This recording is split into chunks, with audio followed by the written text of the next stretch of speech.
సృష్టికర్త the creator part 5 చూద్దాం. కీర్తన గ్రంథము 139 14 నీవు నన్ను కలుగజేసిన విధము చూడగా. సో తల్లి గర్భంలో దేవుడే మనల్ని సృష్టిస్తున్నాడు, మనల్ని నిర్మిస్తున్నాడు తల్లి గర్భంలో. సో ఆయన మన తల్లి గర్భంలో వేసేది ఆయనే, అందులో 9 నెలలు పెంచి పోషించేది ఆయనే. సో నీవు నన్ను కలుగజేసిన విధము చూడగా భయమును ఆశ్చర్యము నాకు పుట్టుచున్నవి. అందును బట్టి నేను నీకు కృతజ్ఞతాస్తుతులు చెల్లించుచున్నాను. నీ కార్యములు ఆశ్చర్య కార్యములు, ఆ సంగతి నాకు బాగుగా తెలిసినది. సో నిన్న చెప్పడం జరిగింది ఈ వాక్యం గురించి. తల్లి గర్భంలో ఆయన ఎలా నిర్మిస్తున్నాడు, వారానికి వారానికి ఎలా గ్రోత్ ఉంటుంది బేబీ శరీరము. సో అదంతా కూడా ఆయనే సృష్టించాడు మనందరినీ కూడా అద్భుతంగా. సో మన శరీరంలో నర్వ్ సిస్టమ్ కావచ్చు, డైజెషన్ సిస్టమ్ కావచ్చు, kidney functionality, liver functionality, heart functionality, brain functionality, so bones, muscles, ఇవన్నీ కూడా ఆయన ఫామ్ చేశాడు. వీటన్నిటినీ చర్మంతో కప్పివేసేశాడు.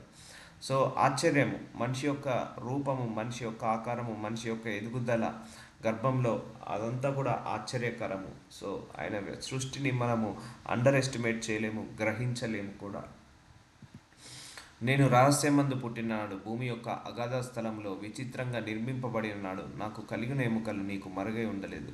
సో దేవుడికి మరుగైనది ఏది లేదండి. మన విషయాల్లో, మన శరీరంలో ఎన్ని ఎన్ని తల వెంట్రుక, మన తల మీద ఎన్ని వెంట్రుకలు ఉన్నాయి, మన శరీరంలో ఎన్ని నరాలు ఉన్నాయి, మన శరీరంలో ఎన్ని ఎముకలు ఉన్నాయి, సమస్తము దేవుడికి తెలుసు. కాబట్టి నేను పిండమునై ఉండగా నీ కన్నులు నన్ను చూచెను. చూద్దాం ఇక్కడి నుంచి.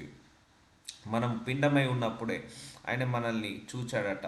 నియమింపబడిన దినములలో ఒక్కటైనను కాక మునుపే నా దినములన్నీ నీ గ్రంథంలో లిఖితమాయను. చూసారా అండి, మనల్ని సృష్టించిన సృష్టికర్త దగ్గర మన ప్లాన్ ఉంది. అంటే మన లైఫ్ యొక్క మొత్తం ఉంది, హిస్టరీ మొత్తం ఉంది.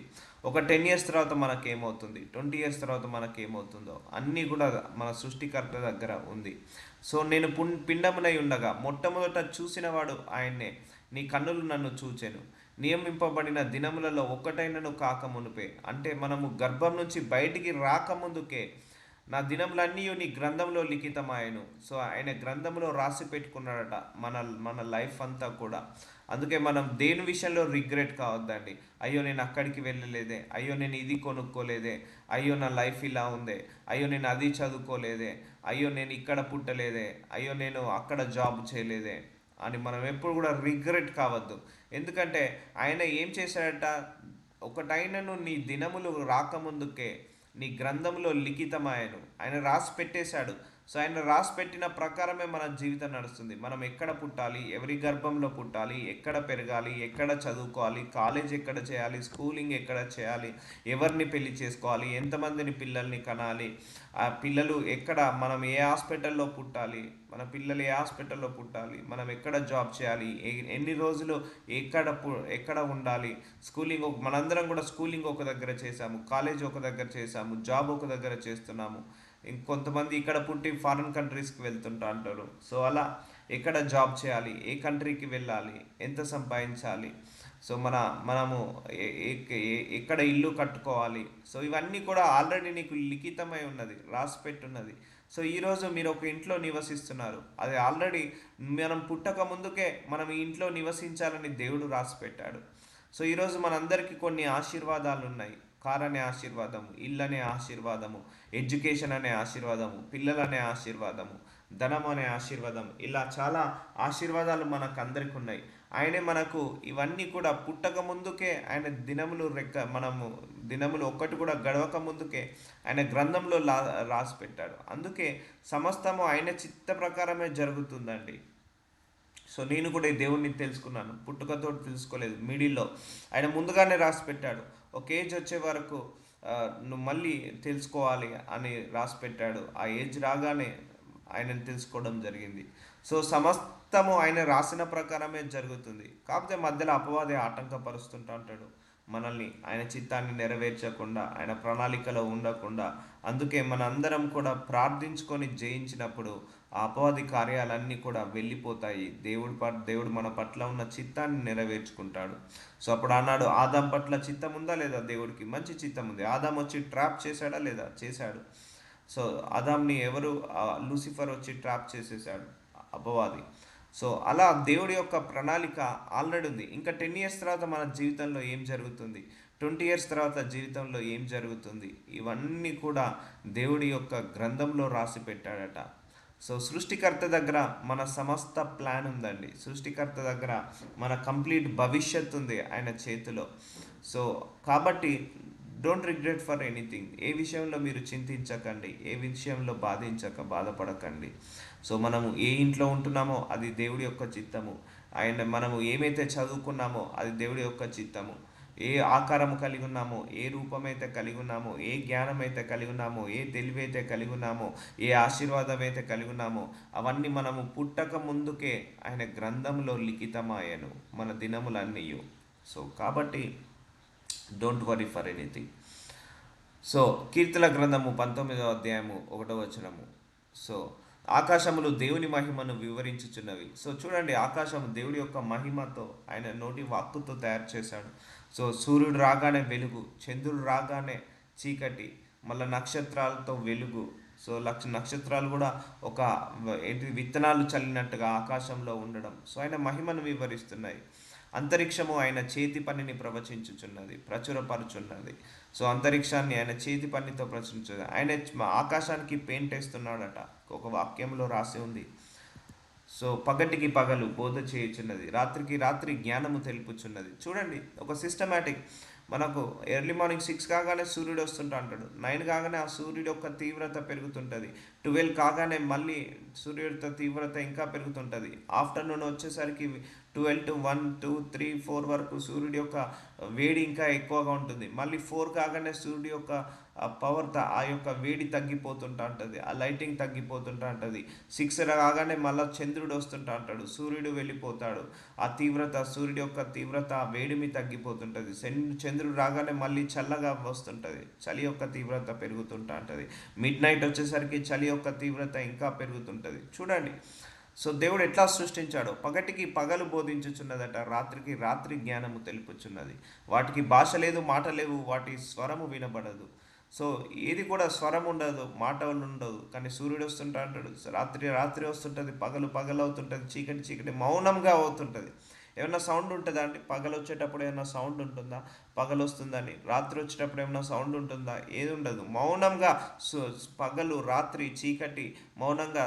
వర్షాకాలము, ఎండాకాలము, చలికాలము, ఇవన్నీ కూడా దేవుడు ఎలా సృష్టించాడో చూడండి, చాలా గొప్పగా సృష్టించి పెట్టాడు. సో అందుకే ఆయన సృష్టిని మనము ఆ జ్ఞానము, మన జ్ఞానానికి అందని అంత సృష్టి అదంతా కూడా. సో పగలికి పగలు బోధించుచున్నది, రాత్రికి రాత్రి జ్ఞానం తెలుపుచున్నది. వాటికి భాష లేదు, వాటికి మాటలు లేవు, వాటి స్వరము వినబడదు. వాటి కొలనూలు భూమి అంతటా వ్యాపించి ఉన్నది.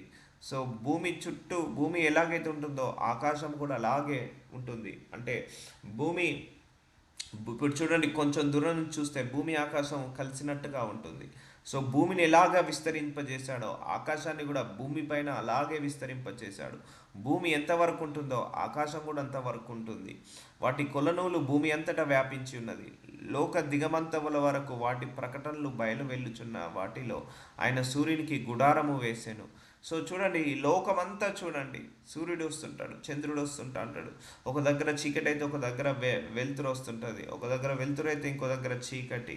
సో అలా డిఫరెంట్ కంట్రీస్లో, డిఫరెంట్ లొకేషన్స్లో సూర్యుడు వస్తుంటా అంటాడు, వెళ్తుంటా అంటాడు. సో భూమి ఎంత దూరం ఉందో ఆకాశాన్ని అలా పరిచాడు. భూమిని ఎంతగా పరిచాడో ఆకాశాన్ని అంతగా పరిచాడు. సో వాటి ప్రకటనలు బయలు వెళ్ళుచున్నవి. అతడు తన అంతఃపురంలో నుండి వెళ్ళు పెండ్లి కుమారుని వలె ఉన్నాడు. శూరుడు పరిగెత్తను ఉల్లంఘించినట్లు తన పదమునందు పరిగెత్తను ఉల్లసించుచున్నాడు. అతడు ఆకాశమున ఈ దిక్కు నుండి బయలుదేరి ఆ దిక్కు వరకు దాని చుట్టూ తిరిగి వచ్చుచున్నాడు. అతనికి వేడిమి మరుగైనది ఏదీ లేదు. యెహోవా సెలవిచ్చినదేమనగా, అన్యజనుల ఆచారములను అభ్యసింపకుడి. యిర్మీయా 10వ అధ్యాయము 2వ వచనము. సో దేవుడు సెలవిస్తున్నాడు ఏంటంటే, ఒక సృష్టికర్తను పూజించాలి, ఆయన్ని ఆరాధించాలి. సో మనకు ఒక ఆచారము, ఒక సాంప్రదాయం, ఒక పద్ధతి అంటూ అవసరం లేదండి. మనకు వర్డ్ ఆఫ్ గాడే సాంప్రదాయము, వర్డ్ ఆఫ్ గాడే ఆచారము. ఈ వాక్యాన్ని పట్టుకొని నువ్వు బ్రతకాలి అంతే. సో చాలామందికి సాంప్రదాయాలకు విలువ ఇస్తారు, ఆచారాలకు విలువ ఇస్తారు, కానీ మనము విలువ వేయాల్సింది వర్డ్ ఆఫ్ గాడ్. ఈ వర్డ్ ఆఫ్ గాడ్ని మనం తృప్తిపరిస్తే చాలు. ఎందుకంటే ఈ వాక్యము కూడా ఎవరు సృష్టించాడు? దేవుడు సృష్టించాడు. ఈ వాక్యము కూడా దేవుడి సృష్టిలో ఒక సృష్టి. కాబట్టి నువ్వు వాక్యాన్ని చదువుతున్నప్పుడు దేవుని సృష్టిని చదువుతున్నట్టు. కాబట్టి వాక్యమే మనకు జీవము, వాక్యమే మనకు ఆధారము, వాక్యమే మనకు బలము. చాలామంది ఇప్పటికి కూడా చూస్తున్నాను, చాలామంది ట్రెడిషన్స్కి ఎక్కువ వాల్యూ ఇస్తున్నారు కానీ వాక్యానికి ఎక్కువ వాల్యూ ఇవ్వట్లేదు. సో ఎప్పుడైనా ట్రెడిషన్స్కి వాల్యూ ఇవ్వద్దు, వాక్యానికే వాల్యూ ఇవ్వాలి. వాక్యానికి వాల్యూ ఇచ్చినప్పుడే దేవుడికి వాల్యూ ఇచ్చినట్టు. సో యెహోవా సెలవిచ్చినదనగా అన్యజనుల ఆచారాలను అభ్యసింపకుడి. ఎందుకంటే అన్యజనుల ఆచారాలన్నీ కూడా సృష్టికి సంబంధించిన ఆచారాలు. అవి దేవుడు పెట్టిన ఆచారాలు కాదు, మనుషులు కల్పించిన ఆచారాలు. ఆకాశమందు అగుపడు చిహ్నములను జనములు భయపడును, అయితే మీరు వాటికి భయపడకుడి. సో కొంతమంది ఆకాశంలో కనబడే చిహ్నాలకు భయపడతారు. ఆ సూర్యగ్రహణం అని, చంద్రగ్రహణం అని వాటికి భయపడతారు. వాటి విషయంలో మీరు భయపడకండి. కొంతమంది జ్యోతిష్కము, ఆ గ్రహాలు ఉన్నాయి, ఈ గ్రహాలు ఉన్నాయి, వాటి వల్ల మీకు ఈ ప్రాబ్లం వస్తుంది, వీటి వల్ల వాళ్ళకు ప్రాబ్లం వస్తుంది, ఆ గ్రహం వల్ల నీకు ప్రాబ్లం ఉంటుంది, నువ్వు ఇది చేయాలి అది చేయాలని, లేకపోతే వాస్తు అని, జ్యోతిష్కం అని, ఇలా ఏవేవో చెప్తుంటా అంటారు, ఏదేదో మాట్లాడుతుంటా అంటారు. బట్ మనం దేవుణ్ణి నమ్ముకున్న తర్వాత ఆయన వాక్యాన్ని మాత్రమే నమ్మాలి, దేవుణ్ణి మాత్రమే నమ్మాలి. సో ఆకాశంలో ఇన్ని నక్షత్రాలు ఉన్నాయి, ఇన్ని గ్రహాలు ఉన్నాయి, ఈ గ్రహం నిన్ను చూడట్లేదు, ఈ గ్రహం వల్ల నీకు ప్రాబ్లం అవుతుంది, అందుకే నీకు ఒక పూజ చేయాలి, ఆ గ్రహం తొలగిపోతుంది, నీకు మంచి జరుగుతుంది అని ఇలా చెప్తుంటా అంటారు. అందుకే దేవుడు ఏమంటున్నాడు, అన్యజనుల సాంప్రదాయాలు అభ్యసింపకుడి. ఆకాశమందు ఆగుపడు చిహ్నములకు జనములు భయపడును, అయితే మీరు వాటికి భయపడకుడి. సో దేన్ని మనము భయపడాల్సిన అవసరం లేదు. ఎందుకు భయపడకూడదు అంటున్నట్టే, అది మనల్ని ఏం చేయవు, వాటికి అధికారం లేదు. సో మనం అధికారం ఉన్న దేవుణ్ణే పూజిస్తున్నాము, అధికారం ఉన్న శక్తిమంతునే మనం ఆరాధిస్తున్నాము. సో చాలామంది కూడా మబ్బు పెడుతుంటా అంటారు, మాయ చేస్తుంటా అంటారు, నీకు ఇది ఉంది అది ఉంది, జ్యోతిష్కంలో అది లేదు, వాస్తులో అది లేదు, అది ఇది అని చెప్తుంటా అంటారు.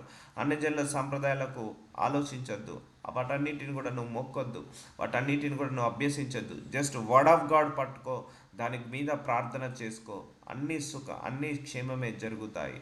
అయితే మీరు వాటికి భయపడకూడి, ఎందుకంటే ఏది మనల్ని ఏం చేయదు కాబట్టి. ఎందుకంటే సృష్టికర్తనే మన పక్షాన ఉన్నాడు, సృష్టికర్తతోటే మనము సహవాసం చేస్తున్నాము.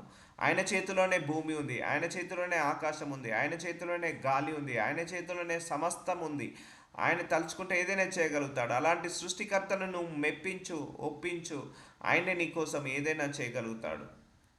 సో దేనికి భయపడకండి. జనముల ఆచారములు వ్యర్థములు. సో చాలామంది ఇవన్నీ, ఈ ఆచారాలు, ఈ సాంప్రదాయాలు, ఈ యొక్క ఇది కొంతమంది చెప్తాను, నల్ల తాడు కట్టుకుంటే మీకు మంచి జరుగుతుంది. ఆ తాడులో ఏముండదండి. కొంతమంది నల్ల పిల్లి ఎదురొస్తే అశుభం అని, ఆ పిల్లిలో ఏముండదు, ఆ నల్ల కుక్కలో ఏముండదు. సో కొంతమంది తొమ్మితే బయటికి వెళ్ళొద్దు అంటారు. సో ఇవన్నీ ఆచారాలు, ఇవన్నిటిని పడిగా అలా చెప్పుకుంటూ పోతే కొన్ని వందల ఆచారాలు ఉన్నాయి. అదన్నీ మనిషి కల్పించిన ఆచారాలు, అవన్నీ వ్యర్థము. కొంతమంది దిష్టి తాకిదని ఉప్పు తిప్పుతుంటా అంటారు, ఆ ఉప్పులో ఏం లేదు, జస్ట్ నీ విశ్వాసం అంతే. అదే ఆ ఉప్పు తిప్పడం కంటే దిష్టి తాకిందని ప్రేయర్ చేసుకో.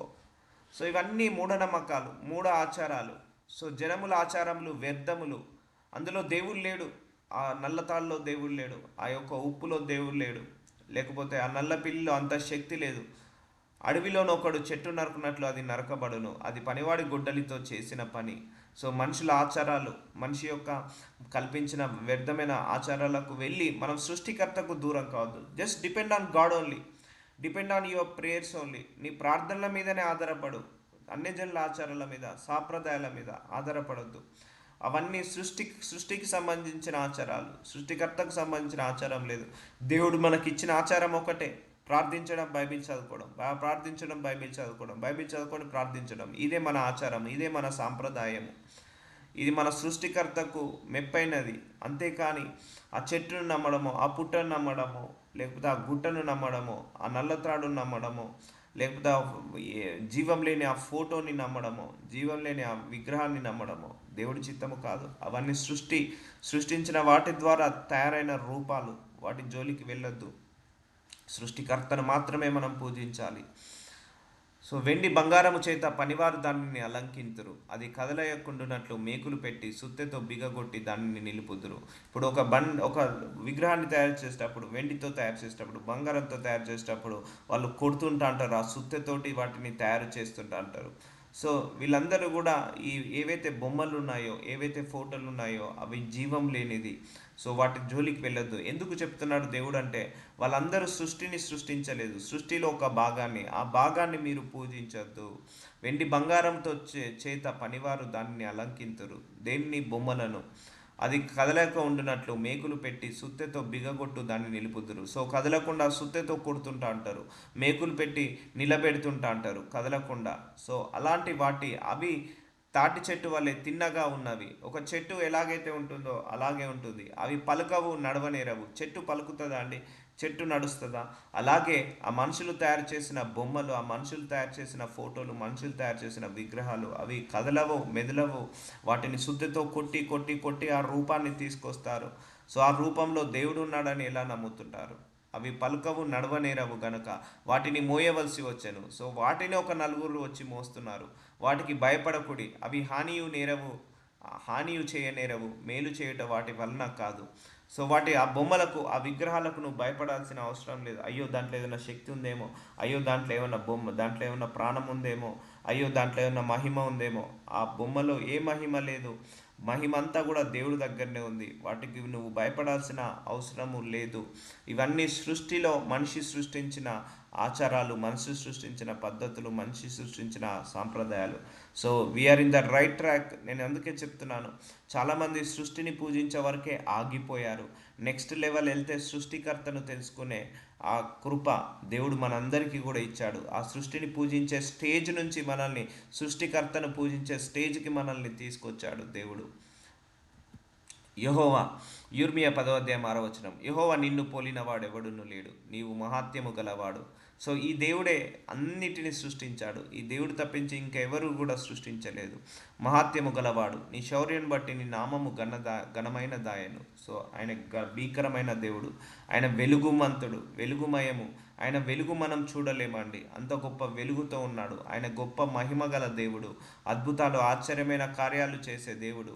సో ఇన్ని కోట్ల జీవరాశులను, ఇన్ని కోట్ల జలరాశులను, ఇన్ని కోట్ల మానవ జాతిని దేవుడు పెంచి పోషిస్తున్నాడా లేదా? యా, భూమిని సృష్టించాడు, ఒక ధర్మాన్ని పెట్టాడు. మనిషిని సృష్టించాడు, ఒక ధర్మాన్ని పెట్టాడు. ఆకాశాన్ని సృష్టించి ఆకాశంలో సూర్య చంద్ర నక్షత్రాలను పెట్టి వాటికో ధర్మాన్ని ఇచ్చేశాడు. సో ఆ సమయాలు తగిన సమయంలో ఎండాకాలము, వర్షాకాలము, వానాకాలము, అలా సమయాలను, కాలాలను సృష్టించాడు. సో గొప్ప మిస్మరైజ్, మనము ఊహకందని, మన జ్ఞానానికి అందని, మన ఊహకందని సృష్టి ఆయన సృష్టించాడు. జనములకు రాజా, సో ఈయనే రాజులకు రాజు, ప్రభువులకు ప్రభు, దేవులకు దేవుడు. నీకు భయపడని వాడెవడు? జనములు జ్ఞానులందరిలోనూ వారి రాజ్యములన్నింటిలోనూ నీ వంటి వాడు ఎవడును లేడు కనుక నరులు నీకు భయపడుట అనుగుణ్యము. సో ఒకటండి, దేవుడు ఇప్పుడు మనందరం కృపాకాలంలో ఉన్నాము. అందుకే మనం ఎన్ని తప్పులు పొరపాటు చేసినా క్షమించబడుతున్నాము. దేవుడి ఉగ్రతకు మనము పాత్రులం కాలేమండి. ఆయన ఒక్కసారి కన్ను ఎర్ర చేస్తే భూకంపం వస్తుంది. ఆయన ఒక్కసారి గనక చేయి లేపితే ఈ సృష్టి అంతా కూడా స్మాష్ అయిపోతుంది. ఆయన దీర్ఘశాంతంతో కూర్చున్నాడు కాబట్టి మనం భూలోకంలో ఎన్ని అన్యాయాలు, ఎన్ని అక్రమాలు జరిగినా కూడా ఇంకా భూలోకము తుడిచివేయబడట్లేదు. సో ఇప్పుడు అందరము కూడా కృపాకాలంలో ఉన్నాము కాబట్టి మనము ఆయన కృపచేత రక్షించబడుతున్నాము. సో రాజ్యములన్నింటిలోనూ నీ వంటి వాడు ఎవడూ లేడు కనుక నరులు నీకు భయపడుట అనుగుణ్యము. సో ఈ భీకరమైన దేవుడు, భయంకరమైన దేవుడు ఈ దేవుడు. సో ఈ సృష్టికర్త మనల్ని ప్రేమించడము అది మన యొక్క గొప్పతనము కాదు. ఆయన యొక్క కృప, ఆయన యొక్క కరుణ, ఆయన యొక్క ప్రేమ, ఆయన యొక్క వాత్సల్యము. జనములు కేవలము పశుప్రాయులు, అవివేకులు, బొమ్మల పూజ వలన వచ్చు జ్ఞానము వ్యర్థము. చూసారా, సృష్టికర్తను వదిలేసి సృష్టిని పూజిస్తే వాళ్ళందరూ కూడా జ్ఞానము లేని వాళ్ళు అవుతారు. సో మనం సృష్టిని పూజించినప్పుడు మన లోపల అపవిత్రత వస్తుంది, అపరిశుద్ధత వస్తుంది. అదే నువ్వు సృష్టికర్తను పూజించినప్పుడు నీ లోపల పవిత్రత, నీ లోపల జ్ఞానము, నీ లోపల నీతి, నీ లోపల వాక్యము, నీ లోపల మంచితనము, మానవత్వం, ఇవన్నీ కూడా దేవుడి ద్వారా వస్తాయి. సో సృష్టిని పూజించే వాళ్ళు, సృష్టికర్తను పూజించే వాళ్ళు, రెండు రకాల ప్రజలు ఇప్పుడు భూమి మీద ఉన్నారు. సో కాబట్టి ఎవరు రైట్ డైరెక్షన్లో ఉన్నారు? సృష్టిని పూజించే వాళ్ళు అందరూ కూడా రాంగ్ డైరెక్షన్లో ఉన్నట్టు, వాళ్ళ జ్ఞానము వ్యర్థము. సో సృష్టికర్తను పూజించే వాళ్ళందరూ కూడా రైట్ డైరెక్షన్లో ఉన్నట్టు. సో యూర్మియా 10వ అధ్యాయము 9వ వచనంలో, తర్షీషు నుండి రేకులుగా సాగగొట్టబడిన వెండియు, ఊపాజు నుండి బంగారమును తెత్తురు, అది పనివాని పనియే కదా. సో ఏ విగ్రహమైనా కూడా ఒక పనివాడు చేసిన పని అది. పోతపోయేవాడు దాన్ని చేశాను. నీల ధూమ్ర వర్ణము గల వస్త్రములు వాటికున్నవి, అవన్నీ నేర్పు గల వాని పనివారి పనియే కదా. ఇప్పుడు ఒక విగ్రహాన్ని చూస్తాము, అది ఒక పనివాడు ఒక రాయిని తీసుకొచ్చి చెక్కుతుంటా అంటాడు, కొడుతుంటా అంటాడు, సుత్తెతోటి ఆ యొక్క మూలతోటి కొడుతూ కొడుతూ కొడుతూ ఒక షేప్ని తీసుకొస్తాడు. అది పని ఆడే యొక్క పని. ఒక బంగారంతో తయారు చేసిన, రాయితో తయారు చేసిన, చెక్క బొమ్మతో తయారు చేసిన బొమ్మే. అది సృష్టిలో ఒక భాగమే. అది దాంట్లో ప్రాణం ఉంటుందని నమ్మద్దు, దాంట్లో మహిమ ఉంటుందని నమ్మద్దు, దాంట్లో దైవశక్తి ఉంటుందని నమ్మద్దు. సో అవన్నీ కూడా చేతి పనిలే, మనిషి చేసిన పనిలో. సో మనిషి చేసిన పనిలో దేవుడు ఎలా ఉంటాడు, ఆ బొమ్మలో దేవుడు ఎలా ఉంటాడు. సృష్టికర్త వదిలేసి మనుషులు ఇలా బొమ్మలను తయారు చేసుకొని ఆ సృష్టిని పూజించడం మొదలు పెడుతున్నారు. యెహోవాయే నిజమైన దేవుడు. చూసారా అండి, దేవుళ్ళందరూ ఒకటే అంటారు. కాదండి, ఒప్పుకోవద్దు. దేవుళ్ళందరూ ఒకటి కాదు, దేవుడే ఒక్కడు అంతే. చాలామంది దేవుళ్ళందరూ ఒకటే, దేవుళ్ళందరూ ఒకటే అని అంటారు. కానీ దేవుళ్ళందరూ ఒకడు కాదండి, ఒక్కడే ఒక్క దేవుడు. ఆ ఒక్క దేవుడు మనిషిని సృష్టిస్తే మనిషి దేవుళ్ళను సృష్టించాడు. సో యెహోవాయే నిజమైన దేవుడు, ఆయనే జీవము గల దేవుడు, సదాకాలము ఆయన్నే రాజు. సో ఆయన జీవం గల దేవుడు, ఆయనకు మరణం అనేది లేదు. సో సదాకాలము యుగ యుగముల వరకు ఆయన జీవంతో ఉన్నాడు. సో ఇప్పుడు మీరు చూస్తే కూడా అన్యజనుల దేవుళ్ళు, వాళ్ళు చనిపోయారు, వీళ్ళు చనిపోయారు, అది ఇది అంటుంది, అది ఫోటోలు పెట్టుకోవడం. సో చనిపోయిన వాళ్ళ ఫోటోనే పెట్టుకుంటారు. సో అలాగే మన దేవుడు ఎప్పుడు కూడా మరణించే దేవుడు కాదు, మరణం అనేది లేని దేవుడు, జీవము గల దేవుడు, పిలిస్తే పలికే దేవుడు, ఆదరించే దేవుడు, కనిపించే దేవుడు, ఓదార్చే దేవుడు, సదాకాలము ఆయన్నే రాజు. సో ఆయనే ఒక రాజ్యానికి, పరలోకం అనే రాజ్యానికి రాజు. అది సదాకాలము. ఆయన సింహాసనాన్ని ఎవరు కదల్పలేరు, ఎవరు కూడా తీసుకోలేరు ఆయన సింహాసనాన్ని. సదాకాలము ఆయన్నే రాజు. ఆయన ఉగ్రతకు భూమి కంపించును. చూసారా అండి, ఆయన కోపం వస్తున్నట, భూకంపం వచ్చేస్తుందట. జనములు ఆయన కోపంను సహింపలేవు. ఆయన దీర్ఘశాంతంతో కూర్చున్నాడు అంతే. ఆయన కనుక కోపం వచ్చిందంటే భూలోకము మొత్తము కంపించి వేస్తుంది. భూలోకంలో ఏ జీవరాశి ఉండదు, ఏ జలరాశి ఉండదు, ఏ మానవుడు ఉండడు ఆయన కోపం వస్తే, ఆయన ఉగ్రతకు పాత్రమైతే. ఎందుకంటే సృష్టిని సృష్టించిన దేవుడు, ఆ సృష్టి కూడా ఆయన హ్యాండ్ ఓవర్లోనే ఉందండి. అపవాదికి ఆ హ్యాండ్ ఓవర్ ఇవ్వలేదండి.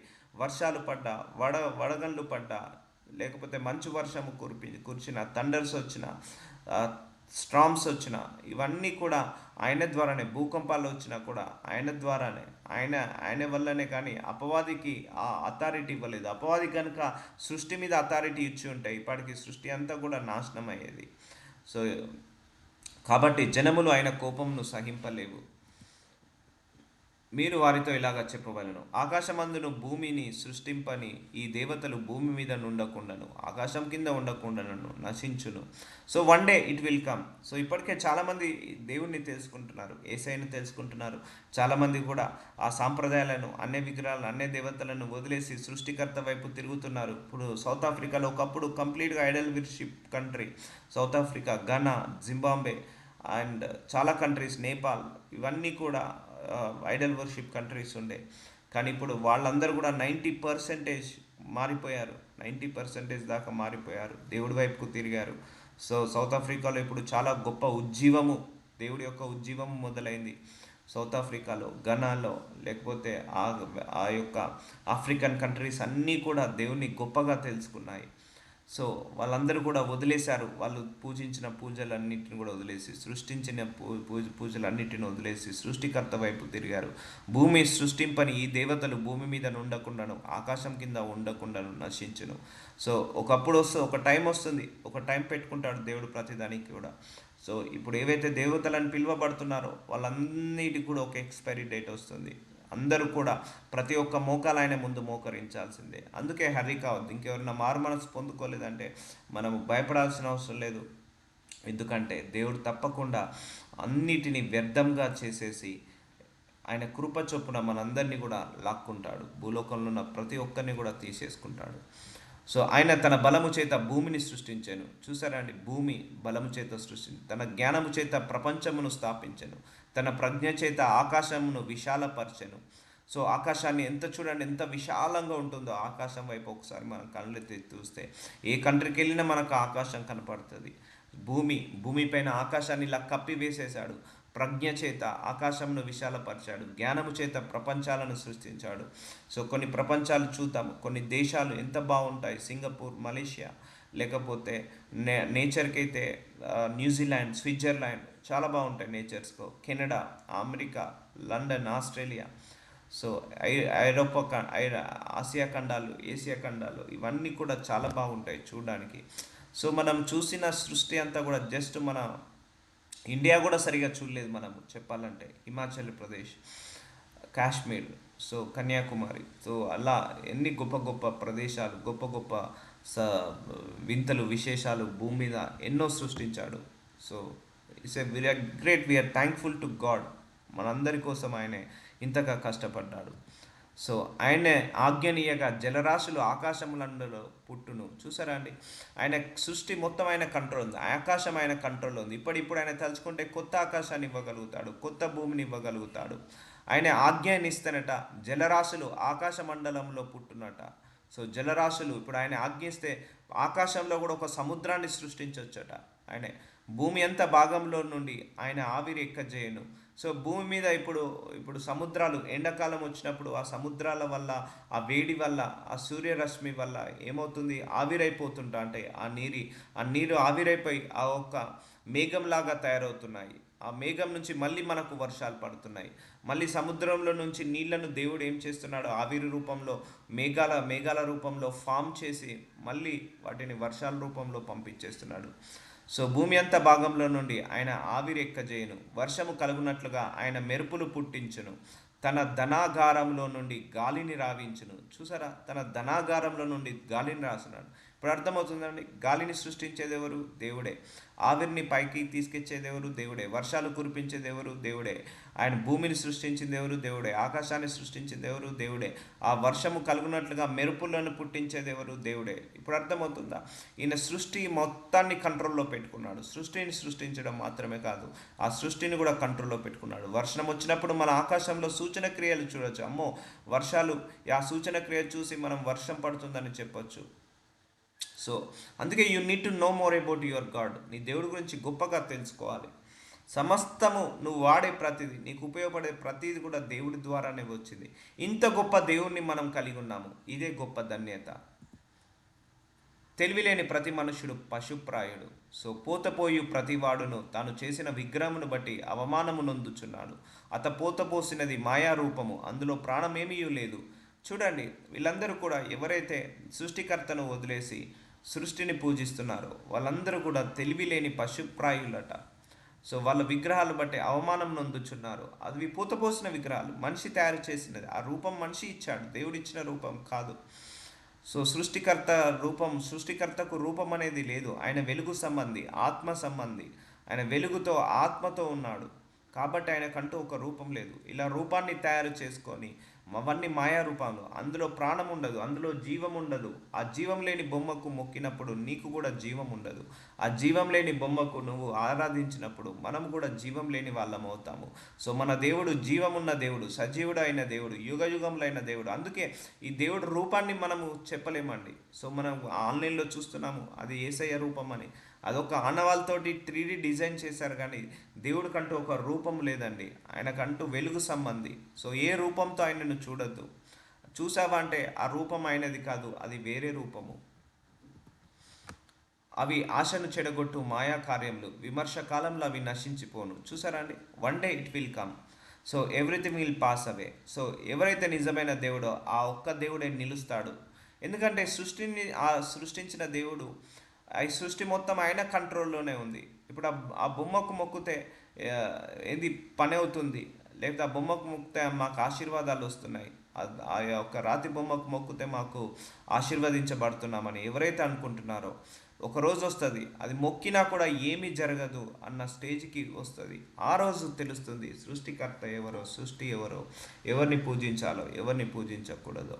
విమర్శ కాలంలో అవి నశించిపోను. సో ఎండ్ ఆఫ్ ది సెన్ ఇప్పటికే ఆల్మోస్ట్ ఇండియాలో కోవిడ్ తర్వాత చాలామంది దేవుడిని తెలుసుకున్నారు, చాలామంది దేవుడి వైపుకు తిరిగారు, ఇంకా తిరుగుతున్నారు. సో యాకోబునకు స్వాస్థముగా వాటి వంటి వాడు కాడు. ఆయన సమస్తమును నిర్మించువాడు. సో సమస్తాన్ని మళ్ళీ రీక్రియేట్ చేయగలుగుతాడు. ఇజ్రాయేలు ఆయన స్వాస్థంగానున్న గోత్రము, సైన్యములకు అధిపతి యెహోవా అని ఆయనకు పేరు. సో సమస్తమును నిర్మించువాడు. మళ్ళీ మనిషిని నూతనంగా నిర్మించవచ్చు. మళ్ళీ భూమిని, కొత్త భూమిని, కొత్త ఆకాశాన్ని నూతనంగా నిర్మించవచ్చు. Is the God of creator, is the God of recreator also. So ఆయన సమస్తము నిర్మించగలుగుతాడు. సో యెహోవా వలన ఇజ్రాయేలీల నిత్యమైన రక్షణ పొంది ఉన్నది. మీరెన్నటికీ సిగ్గుపడకయు విస్మయం పొందకయు నుందురు. సో ఎవరైతే సృష్టిని పూజిస్తారో వాళ్ళు సిగ్గుపడాలి. సృష్టికర్తను ఎవరైతే పూజిస్తారో వాళ్ళని ఎప్పుడు కూడా సిగ్గుపడనీయడు దేవుడు, ఎక్కడ తలదించుకునేలాగా చేయనీయడు. సో సృష్టికర్తను మనం ఆరాధిస్తున్నాం, పూజిస్తున్నాం కాబట్టి మనందరినీ కూడా సిగ్గుపడనీయడు. ఆయనే ఎక్కడ తక్కువ కానియాడు, ఎక్కడ ఓడిపోనీయడు, ముఖ్యంగా అన్యజనుల ముందు. సో మనం కూడా ప్రేయర్ చేసుకోవాలి. అయ్యా ప్రభు, I left everything, I'm following you only. నిన్నే వెంబడిస్తున్నాను, నన్ను ఓడిపోనీయకు, నన్ను గెలవనించు, అన్యజనుల ముందు, అన్య ప్రజల ముందు నన్ను వెలుగ్గా మార్చు, నన్ను గొప్ప జనముగా ఆశీర్వదించమని ప్రార్థించండి. సో యెషయా 45:18 ఆకాశములకు సృష్టికర్తయగు యెహోవాయే దేవుడు. సో చూసారా, ఆకాశంలకు సృష్టికర్తయగు. సో భూమి మీద కనపడుతున్నాయి, ఆకాశంలో కనపడుతున్నాయి, లేకపోతే సముద్రంలో కనపడుతున్న అన్నిటికీ కూడా సృష్టి ఆయనే. ఆకాశంలకు సృష్టికర్తయగు యెహోవాయే దేవుడు. ఆయన భూమిని కలగచేసి దానిని స్థిరపరచెను. సో భూమిని కలగచేసి దాన్ని పునాదులు వేసి స్టేబుల్గా పెట్టాడు, కదలకుండా. అందుకే మనం ఇన్ని ఇల్లులు కట్టుకున్నా భూమి కదలట్లేదు. ఇంతగా మనము ప్రయాణిస్తున్నాం వాహనాలు వేసుకొని, భూమి కదలట్లేదు. సిద్ధపరచెను. నిరాకారంగా నుండునట్లు ఆయన దానిని సృజింపలేదు, నివాస స్థలం అగునట్లు దానిని సృజించెను. సో పడిపోకుండా మనకు నివాస స్థలం అవ్వడానికి, మనం నడవడానికి, కూర్చోడానికి, ఇల్లులు కట్టుకోవడానికి, ప్రయాణించడానికి భూమిని ఏం చేశాడట? ఆయన నివాస స్థలముగా మార్చాడట. ఆయన సెలవిచ్చినదేమనగా, యెహోవాను నేనే, మరి ఏ దేవుడును లేడు. చూసారా, దేవుడు అంటే ఏంటిది? సృష్టిని సృష్టించే వారిని దేవుడు అంటారు. ఎవరైతే సృష్టిని సృష్టిస్తారో వాళ్ళనే దేవుడు అంటారు. ఆ సృష్టి ఎవరి కంట్రోల్లో ఉంటుందో వాళ్ళే దేవుడు అంటారు. సో ఈ దేవుడి చేతిలో సమస్తము ఆయన కంట్రోల్లో ఉంది. సో ఆయన ఆకాశమును సృష్టించాడు, ఆ సృష్టికర్తయగు యెహోవా దేవుడు. భూమిని కలగచేశాడు, దాన్ని స్థిరపరిచాడు. దాన్ని నిరాకారంగా ఉండునట్లు ఆయన దాన్ని సృజింపలేదు, నివాసమగునట్లు దాన్ని సృజించాను. సో మనం అందరం నివాసించడానికి, దానికి కంఫర్ట్గా, మన కంఫర్ట్ కోసము ఆయనను ఒక రూపాన్ని పెట్టేశాడు, భూమికి నిలబడే శక్తి. ఇప్పుడు మనం మండలానికి వెళ్ళామనుకోండి, ఎగురుతుంటా అంటాం, నిలబడలేము. సో మనం చంద్రమండలంకి వెళ్తే అక్కడ ఒక ఆక్సిజన్ పైప్స్ ఉండాలి, మనకు వేరే కాస్ట్యూమ్స్ ఉండాలి. సో దేవుడు అక్కడ ఆ తత్వాన్ని పెట్టాడు. భూమిలో అలా కాదు, మనం నిలబడిన చోటనే ఉండగలుగుతాము. అదే చంద్రమండలంలో కాలు పెడితే పైకి ఎగురుతుంటా అంటాం, ఒక బంతిలాగా ఎగురుతుంటా అంటాం చంద్రమండలంలో కాలు పెడితే. అదే భూమి మీద కాలు పెడితే అలాగా ఉంటాం. సో నివాసంగా ఉండడానికి భూమికి ఒక తత్వాన్ని ఇచ్చాడు, భూమికి ఒక ఆకర్షణ గుణాన్ని ఇచ్చాడు. ఏది ఎగిరేసినా కూడా మళ్ళీ మన భూమి మీదకే వస్తుంటుంది, ఆకర్షణ గుణాన్ని భూమికి ఇచ్చాడు.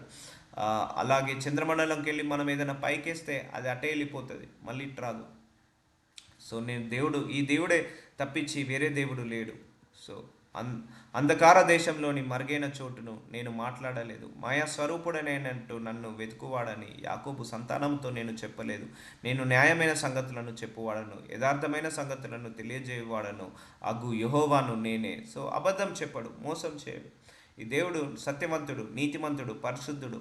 సో ఏదైతే చేశాడో అదే చెప్తున్నాడు, సో ఏదైతే చెప్తున్నాడో అదే చేస్తున్నాడు. ఈ దేవుడి చేతిలోనే సమస్తము సృష్టించబడి ఉంది, సమస్తము ఆయన చేత, ఆయన ద్వారానే నిల్పబడింది. So will continue tomorrow. Lord Jesus సృష్టికర్త అయ్యా, మేము గ్రహించలేకపోయామయ్యా, ఇంత గొప్ప సృష్టికర్తను, ఇంత గొప్ప సృష్టిని మీరు ఎలా సృష్టించారో వాక్యంలో మీరు ఎప్పుడో రాసి పెట్టారు.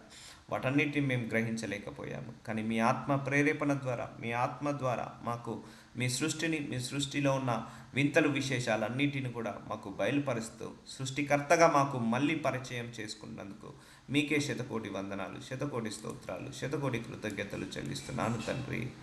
ఆమేన్.